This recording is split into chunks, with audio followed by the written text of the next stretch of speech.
कर चालू बेटे कहाँ गए थे? बैंगन की टोकरी में सो रहे थे, बैंगन ने लात मारी रो रहे थे। मम्मी ने प्यार किया हंस रहे थे, आलू का चालू बेटे कहाँ गए थे? टमाटर की टोकरी में सो रहे थे, टमाटर ने लात मारी रो रहे थे। मम्मी ने प्यार किया हंस रहे थे, आलू का चालू बेटे कहाँ गए थे?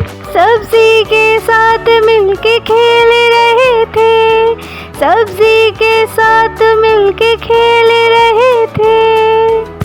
प्यारे बच्चों, अगर आपको ये वीडियो अच्छी लगी तो प्लीज़ इसको लाइक करें, सब्सक्राइब करें और बेल आइकॉन के बटन को दबाना मत भूलिएगा, ताकि आप मिलते रहें बार बार इसी तरह प्यारे वीडियोस के साथ।